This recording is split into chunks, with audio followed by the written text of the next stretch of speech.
Assalamualaikum warahmatullahi wabarakatuh. Hai, aku Naila. Selamat datang di Ruang Baca Naila. Nah teman-teman, ayo kita lanjut baca buku Filosofi Teras, Filsafat Yunani Romawi Kuno untuk Mental Tangguh Masa Kini. Ditulis oleh Hendry Manampiring, ilustrasi oleh Levina Lesmana. Ini merupakan buku mega bestseller di Indonesia ya teman-teman. Oke, kita lanjut langsung baca bab 2, sebuah filosofi yang realistis. Dulu, saya sering kagum dan iri pada teman-teman yang punya kepribadian ceria, ekstrovert, dan rasanya hidupnya tidak ada masalah. Rasanya, setiap bertemu mereka, senyum, canda, dan tawa selalu mengisi keseharian mereka. Ini sungguh kontras dengan penampakan saya yang selalu digambarkan terlalu serius. Jika berjalan saja, saya sering menundukkan kepala. Karenanya, dulu saya terkadang memikirkan bagaimana mengubah kepribadian saya. Bagi saya, seseorang yang bahagia harus seperti teman-teman saya tadi, selalu tampak tersenyum dan tertawa. Bisa ditebak, usaha mengubah kepribadian ini bisa dibilang gagal total. Cetakan saya sudah seperti ini. Saya mulai terpikir, bisakah saya bahagia tanpa mengubah kepribadian asli saya? The problem with positive thinking. Setelah membaca hasil survei khawatir nasional dan mendengar penjelasan Dr. Andri, saya jadi berpikir bahwa kekhawatiran sehari-hari bukanlah sebuah kondisi yang bisa dianggap remeh. Selain membuat kita jadi sulit merasakan damai, ada resiko lain, yaitu ancaman atas kesehatan fisik kita sendiri. Terus, bagaimana dong solusinya? Adakah cara mengatasi kekhawatiran sehari-hari dan juga emosi negatif lainnya? Saya dikenal memiliki karakter yang pesimis dan seringkali berpikir negatif. Ketika berkumpul dengan teman-teman atau keluarga, lalu ada yang mengusulkan ide untuk bersenang-senang. Saya pasti mampu melihat semua kemungkinan buruk yang bisa terjadi dari ide tersebut. Yuk, kita main ke tempat paling gaul saat ini. Saya, males. Nanti sudah capek mengantri, nggak dapet tempat. Yuk jalan-jalan keluar kota. Saya, nanti macet. Hanya capek saja jadinya. Yap, bisa terbayangkan betapa populernya saya di pertemanan. Seringkali, nasihat yang saya dapatkan adalah jangan berpikiran negatif melulu dong. Think positif aja. Pada umumnya, pernyataan itu berarti sebaiknya saya hanya memikirkan kemungkinan yang terbaik saja. Ajakan untuk berpikir yang positif saja, sepertinya ini sangat populer. Saya ingat di pertengahan tahun 2000-an, ada buku populer The Secret yang bahkan mengklaim bahwa sekadar berpikir positif dan memikirkan hal yang kita dambakan saja mampu membawa perubahan yang kita mau. Saya sudah berpikir keras supaya Gal Gadot menghubungi saya, tapi tidak kejadian tuh. Perkembangan terakhir ilmu psikologi justru menemukan adanya potensi masalah dengan ajaran berpikir positif. Artikel The Problem with Positive Thinking di New York Times menyebutkan bahwa positive thinking justru sering menghambat kita. Beberapa eksperimen menunjukkan mereka yang menerapkan positive thinking dalam berusaha mencapai tujuannya seringkali memberikan hasil yang lebih buruk dibandingkan mereka yang tidak menerapkan positive thinking. Positive thinking atau menipu pikiran kita beranggapan seolah-olah kita sudah mencapai apa yang kita inginkan, sehingga melemahkan keuletan kita dalam berusaha mencapainya. Namun, sebaliknya, sekedar menyuruh orang berpikir realistis saja juga tidak memberikan hasil yang lebih baik.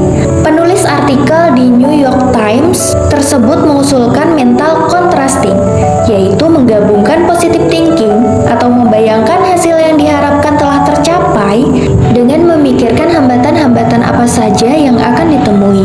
Penelitian menunjukkan peserta eksperimen yang melakukan mental contrasting ini mencapai tujuan lebih baik dibandingkan dengan mereka yang hanya membayangkan hal positif saja atau mereka yang hanya membayangkan hal negatif saja. Artikel The Tyranny of Positive Thinking Can Threaten Your Health and Happiness, atau tirani berpikir positif dapat mengancam kesehatan dan kebahagiaan Anda, di Peneliti Newsweek menyatakan bahwa positive thinking justru bisa menyebabkan sebagian orang merasa depresi saat gagal. Karena secara implisit menyalahkan diri sendiri jika mereka tidak merasa bahagia. Misalnya, kita sedang merasa terpuruk karena tidak lulus ujian. Kesedihan ini masih ditambah lagi, kita menjadi merasa bersalah karena merasa kesedihan itu sendiri. Saya harusnya bisa positive thinking. Kenapa saya masih merasa bersedih? Ini bagaikan kena tinju 2 kali. Dan tinju yang kedua, merasa bersalah karena tidak bisa bahagia, justru yang lebih merusak dibandingkan kegagalan saat ujian itu sendiri. Julie Canorem, profesor psikologi dari Wellesley College yang menjadi narasumber artikel tersebut, meneliti mengapa beberapa orang justru memberi respon lebih baik terhadap peristiwa negatif. Sebuah sikap yang disebutnya sebagai pesimisme defensif. Penelitiannya menunjukkan bahwa dengan mengantisipasi hal-hal yang di luar rencana, orang-orang ini justru mengurangi kekhawatiran mereka.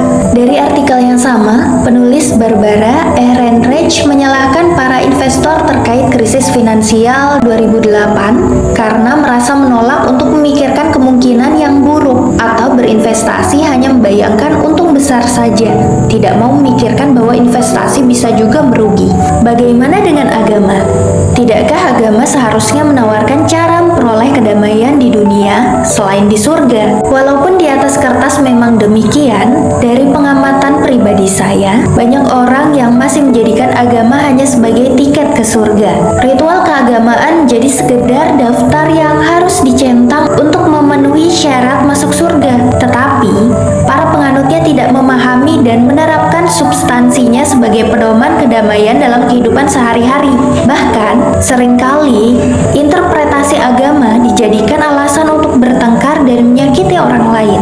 Selain itu, identitas agama sering dijadikan dasar untuk membedakan, bukan untuk mencari kesamaan yang pertemukan atau common ground. Boro-boro mencari kesamaan antar keyakinan yang berbeda. Di dalam keyakinan yang sama saja, kita masih mencari-cari perbedaan interpretasi, mazhab, dan ritual untuk dipertentangkan. Ini sebenarnya sangat disayangkan karena berbagai agama menawarkan mutiara kehidupan yang kaya dan saling melengkapi. Tetapi, label identitas agama yang berbeda-beda justru menjadi tembok-tembok yang memisahkan. Misalnya, karena gue Kristen, gue nggak mau membaca kebijaksanaan yang ada di agama Islam. Atau, karena gue Muslim, gue nggak mau membaca kebijaksanaan yang ada di agama Hindu dan seterusnya. Adakah ide alternatif yang bisa membantu kita merasa lebih tenang dan damai tanpa terbentur label dan politik identitas? Filosofi teras. Kira-kira 300 tahun sebelum Masehi atau sekitar 2300 tahun silam, seorang pedagang kaya dari Siprus, sebuah pulau di sebelah selatan Turki bernama Zeno, melakukan perjalanan dari Phoenicia ke Piraeus dengan kapal laut melintasi laut Mediterania. Zeno membawa barang dagangan khas daerah Phoenicia, yaitu semacam pewarna tekstil berwarna ungu yang sangat mahal, yang sering dipakai untuk mewarnai jubah raja-raja. Pewarna ini dibuat dari ekstrak siput laut dan proses pembuatannya sangat melelahkan.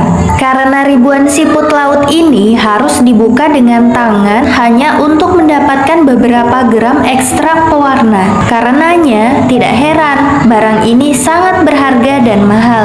Malang tak bisa ditolak. Kapal yang ditumpangi Zeno karam. Zeno tidak hanya kehilangan seluruh barang dagangannya yang teramat mahal, tetapi ia juga harus terdampar di Athena. Ini tentunya sebuah cobaan besar.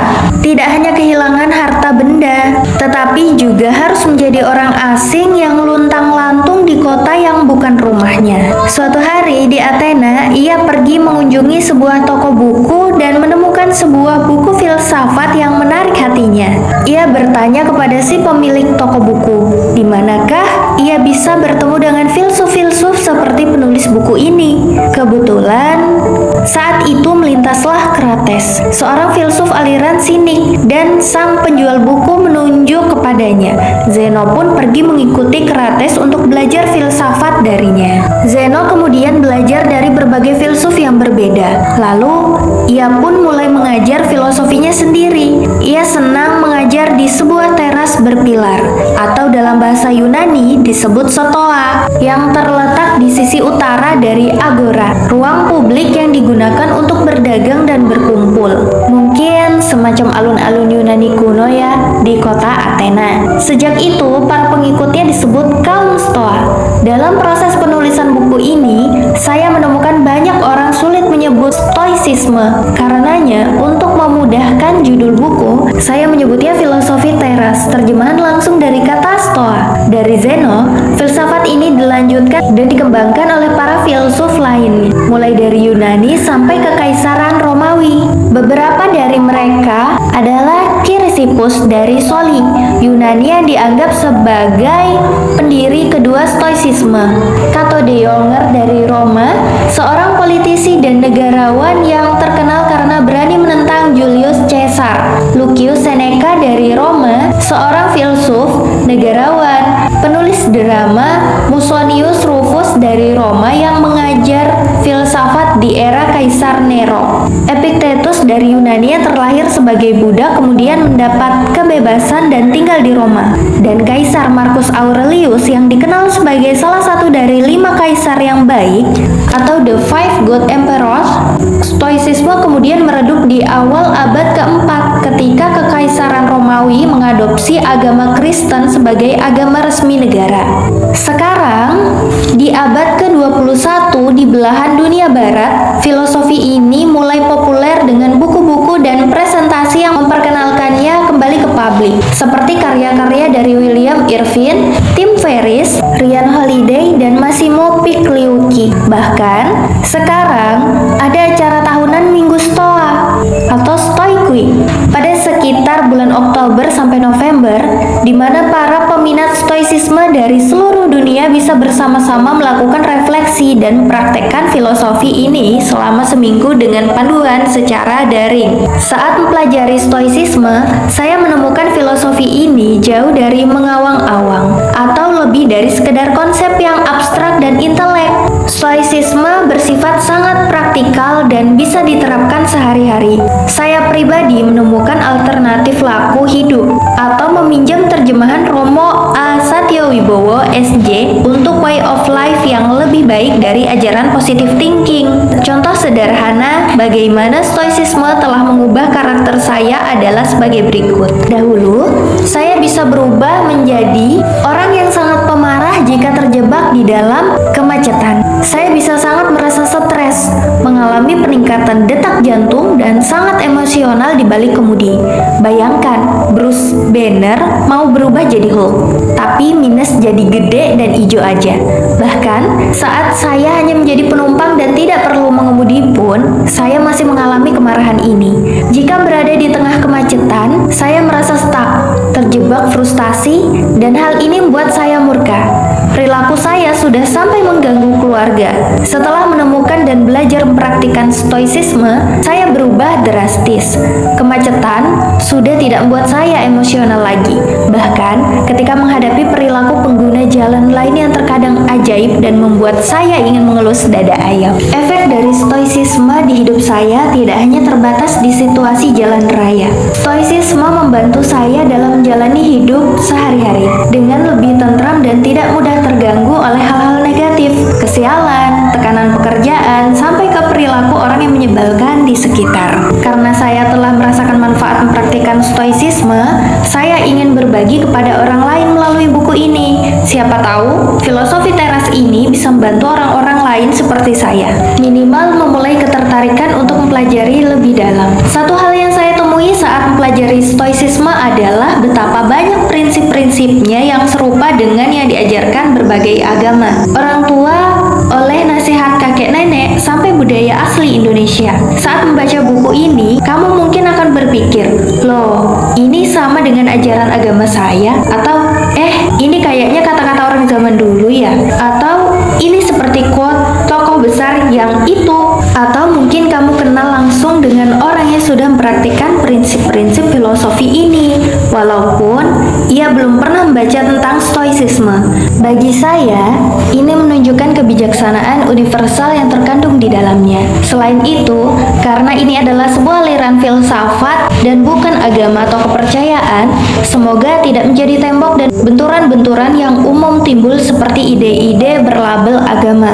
Saya merasa kelebihan stoicisme adalah sifatnya yang kompatibel dan komplementer dengan berbagai kepercayaan. Stoicisme juga tidak bersifat dogmatis, karena ia bukan agama yang memiliki aturan mutlak yang tidak boleh dilanggar, atau ada ancaman masuk neraka jika tidak dilakukan. Sebagai filosofi, ia terbuka untuk diperdebatkan atau diadaptasi menurut kebutuhan masing-masing.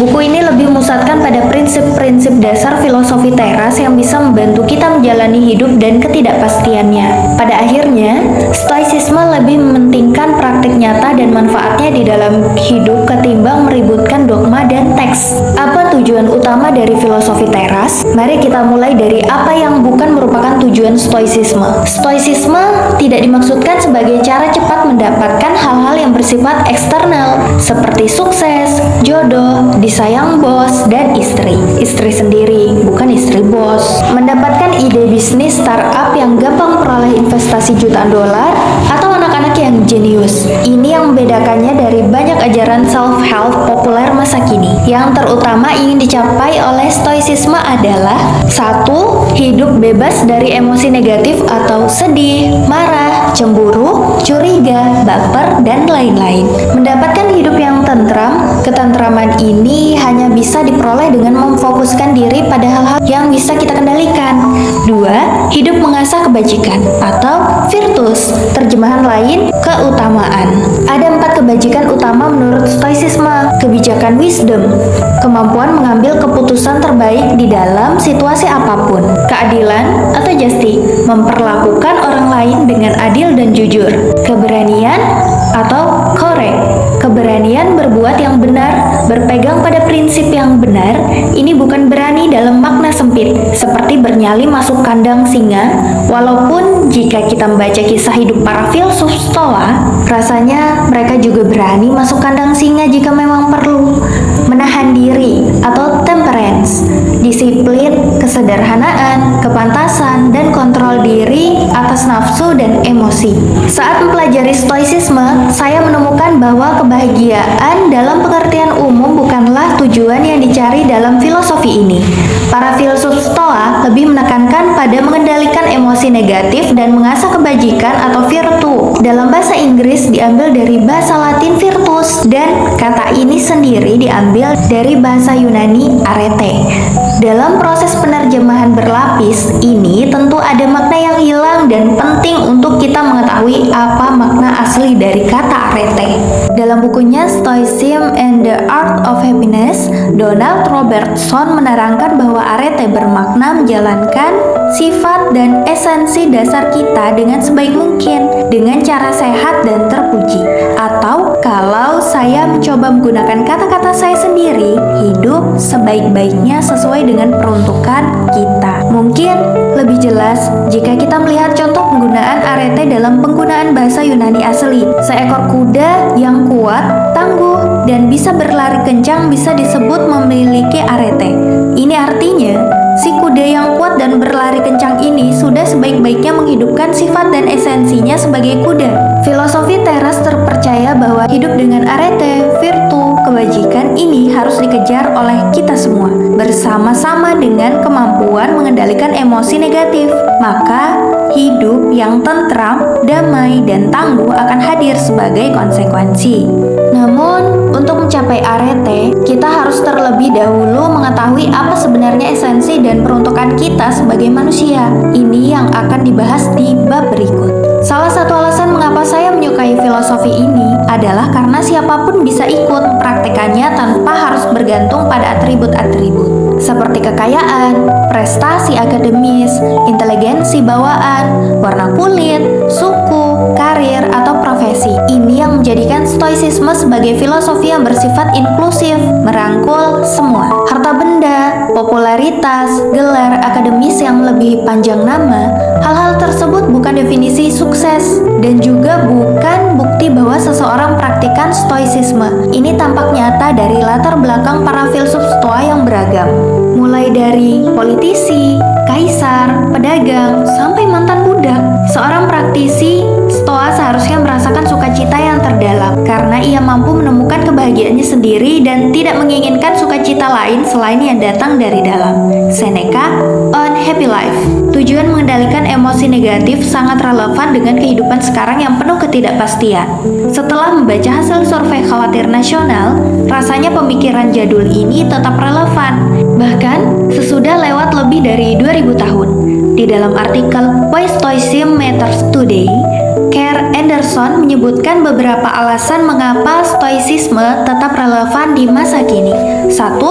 Stoicisme ditulis untuk menghadapi masa sulit. Stoicisme lahir di era penuh peperangan dan krisis di Yunani. Filsafat ini tidak menjanjikan materi ataupun damai di akhirat, tetapi damai dan tentram yang kokoh di kehidupan sekarang. Damai dan tentram ini kokoh karena berakar dari dalam diri kita, bukan pada hal-hal eksternal yang bisa berubah, hancur, atau direnggut dari kita. Di era di mana banyak hoax, fake news, maupun fitnah yang beredar dengan liar di media sosial ataupun chat group, serta keriuhan politik yang seringkali berdampak pada relasi personal dan menyebabkan perpecahan di masyarakat, rasanya stoicisme sama relevannya untuk Indonesia saat ini, seperti halnya di Yunani dan Romawi 2000 tahun silam. 2. Stoicisme dibuat untuk globalisasi. Stoicisme mungkin adalah filsafat barat pertama yang mengajarkan persaudaraan universal atau universal brotherhood. Di tengah dunia yang rasanya semakin terpolarisasi dengan kiri versus kanan, konservatif versus liberal, tersekat oleh identitas suku dan agama, sebuah filosofi yang mengajarkan bahwa kita semua adalah saudara dalam kemanusiaan sungguh sangat dibutuhkan. Ini juga pas dengan kondisi Indonesia yang terasa memanas karena politik, di mana label-label pemisah dan penyekat terasa semakin menguat. 3. Stoicisme adalah filsafat kepemimpinan. Kepemimpinan di sini tidak sesempit memimpin tim, organisasi, ataupun negara, tapi dimulai dari memimpin diri sendiri. Stoicisme mengajarkan kita untuk memprioritaskan mengendalikan diri sendiri sebelum mencoba mengendalikan kehidupan dan orang-orang di luar kita. Stoicisme membekali para pemimpin untuk tegar di dalam kegagalan dan rendah hati di saat sukses. Bekal ini berguna bagi siapapun, tidak terbatas pada mereka yang memangku jabatan resmi. Buku The Daily Stoic karya Ryan Holiday memaparkan beberapa orang terkenal yang diketahui berdasarkan pengakuan langsung maupun tulisan-tulisan. Mereka mempelajari dan mempraktikkan stoicisme dalam kehidupan, seperti mantan Presiden Amerika Serikat Bill Clinton, aktris Anna Kendrick, aktor Tom Hiddleston, penulis J.K. Rowling, dan Nassim Nicholas Taleb, penulis The Black Swan. Buku filosofi teras tidak dimaksudkan menjadi buku pengantar resmi stoicisme, apalagi sebagai referensi utama. Buku kecil ini tidak mungkin cukup menjelaskan keseluruhan filosofi ini. Karenanya, saya hanya mengambil inti-inti yang saya rasakan paling mudah dan relevan untuk kehidupan sehari-hari yang saya gabungkan dengan insight pribadi dan juga perspektif para praktisi dari bidang-bidang yang relevan. Saya menganjurkan kamu untuk membaca lebih dalam dan menemukan sendiri filosofi ini secara lebih utuh, baik melalui tulisan-tulisan kontemporer mengenainya atau membaca langsung tulisan-tulisan dari tokoh-tokoh filosofi ini. Walaupun sayangnya hampir semua literatur yang saya baca masih menggunakan bahasa Inggris. Anggaplah buku ini menjadi hidangan pembuka terhadap filsafat stoicisme, dan semoga dari hidangan pembuka ini kamu tertarik untuk menyantap hidangan utama, yaitu tulisan-tulisan mengenai stoicisme, baik dari penulis asli maupun penulis kontemporer lainnya. Mari kita mulai memasuki filosofi teras ini. Intisari dari bab 2. Filosofi teras atau stoicisme adalah aliran filsafat Yunani Romawi kuno yang sudah berusia lebih dari 2000 tahun, tetapi masih relevan untuk kondisi manusia zaman sekarang. Sebagai filsafat, stoicisme bisa melengkapi cara kita kita menjalani hidup. Stoicisme bukan agama kepercayaan. Stoicisme mengandung banyak ajaran dan nilai-nilai universal yang mungkin kita dengar dari filosofi lain, nilai, budaya, atau agama. Tujuan utama dari filosofi teras adalah hidup dengan emosi negatif yang terkendali dan hidup dengan kebajikan atau virtu atau arete, dan bagaimana kita hidup sebaik-baiknya seperti seharusnya kita menjadi manusia. Oke teman-teman, kita sudah hatam di bab 2. Sampai ketemu di bab 3 ya. Bye-bye.